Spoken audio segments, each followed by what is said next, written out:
مونیر operation کے بعد S S G کی بٹالین پونڈاس کو ساوات کی سرزمین پر جانے کا موقع ملا۔ ساوات میں موجود پیوچار گاؤں کی بہت اہم ویلیو تھی کیونکہ پچھلے کچھ عرصہ سے کچھ منظم شرپسندوں نے اسے مضبوط دفاعی پوزیشن میں تبدیل کر دیا تھا۔ یہاں دہشت گردوں کے مضبوط ٹریننگ کیمپس بھی موجود تھے۔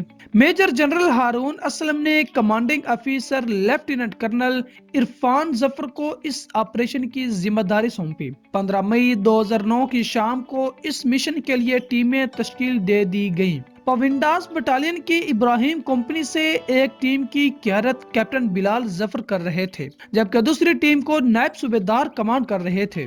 اس بٹالین کی حمزہ کمپنی سے ایک ٹیم کو صوبیدار داؤد اور زکریا کمپنی کی دو ٹیموں کی قیادت بالترتیب کیپٹن طفیل بٹ اور نائب صوبیدار عارف کر رہے تھے۔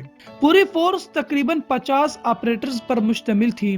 صبح 4 بجے جب یہ ٹیمیں مشن کے لیے روانہ ہو رہی تھیں تو ایس ایس جی کے جوانوں کے چہروں پر ایک پرسکون عزم تھا۔ کمانڈوز کا اس علاقے میں لینڈنگ کرتے ہی دہشت گردوں نے ان کا گولیوں سے استقبال کیا اور توقع بھی یہی کی جا رہی تھی۔ کمانڈوز جتنی جلدی ہو سکی ہیلی کاپٹر سے اترے اور پوزیشنیں لے لیں اور دہشت گردوں کے خلاف جوابی کارروائی کرتے ہوئے ان کی گنیں خاموش کروا دیں۔ تاہم دہشت گردوں کے سنیپر سرگرم رہے۔ شام تک کمانڈوز اپنی پوزیشنیں مستحکم کرنے میں کامیاب ہو گئے۔ اسی اثناء میں commando major general Haroon Aslam بھی وہاں پہنچنے میں کامیاب ہو گئے اور کمانڈوز کی حوصلہ افزائی کرتے ہوئے کہا کہ میں امید کرتا ہوں کہ آپ قوم کی امیدوں پر پورا اتریں گے اور اس علاقے کو دہشت گردوں سے پاک کرنے کے لیے اپنی تمام صلاحیتیں بروئے کار لائیں گے۔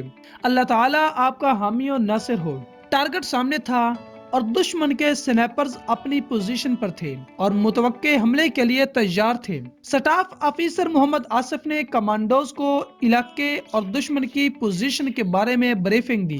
رات کے وقت میجر سردار کی کمانڈ میں 50 آپریٹرز فیصلہ کن مشن کے لیے دشمنوں کی پوزیشنوں کی طرف بڑھنے لگے۔ پہاڑی علاقہ ہونے کی وجہ سے دشمن کی طرف جانے والا راستہ قدرتی رکاوٹوں سے بھرا ہوا تھا۔ 8 گھنٹے کے تھکا دینے والے سفر کے بعد یہ فورسز صبح تقریباً 5 بجے ہدف پر پہنچ گئیں۔ میجر سردار نے فورسز کو ڈپلائی کیا اور کیپٹن بلال کو ان اونچی چوٹیوں میں سے ایک کو محفوظ بنانے کے لیے کہا۔ جب کیپٹن بلال اپنی ٹیم کے ساتھ اس چوٹی کی طرف بڑھنے لگے تو دشمن نے فائر کھول دیا۔ کیپٹن بلال اور ساتھیوں نے جواباً فائرنگ جاری رکھی اور اس دوران کیپٹن بلال کمانڈنگ افیسر کو صورتحال سے آگاہ کرتے رہے اور پیش قدمی بھی جاری رکھی۔ کیپٹن بلال اس چوٹی پر قبضہ کرنے کے لیے پرعزم تھے۔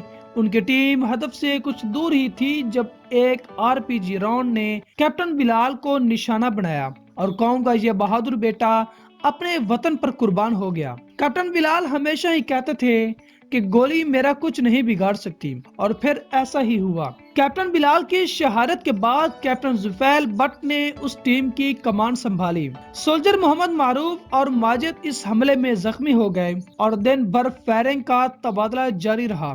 نائک شیر نواز اور سپاہی ذوالفقار اب دشمن کے بنکروں کے نزدیک پہنچ چکے تھے اور گرینیڈوں سے حملہ کر دیا۔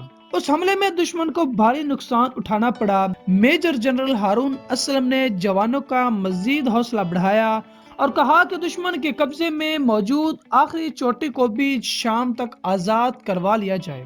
میجر سردار نے آپریشن کی منصوبہ بندی کی اور کیپٹن عامر کی کمانڈ میں فائر بیس سے ہیوی آرٹلری فائر کرنے کا مطالبہ کیا۔ ہیوی فائر کے بعد دہشت گرد منتشر ہو گئے۔ اس چوٹی پر تقریباً 70 سے 80 دہشت گرد موجود تھے۔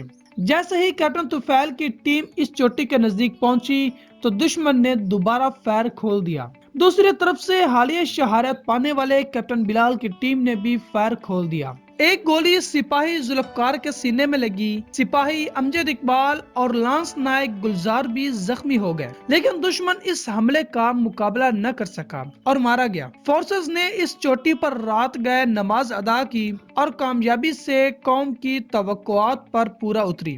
اس چوٹی پر قبضہ کرنا جتنا مشکل تھا اتنا ہی قبضہ برقرار رکھنا بھی مشکل تھا، کیونکہ وہ علاقہ بہت بڑا تھا اور وہاں صرف چند ٹراپس ہی موجود تھے۔ لیکن پرعزم سپاہیوں کے لیے یہ مشکل بھی ختم ہو گئی۔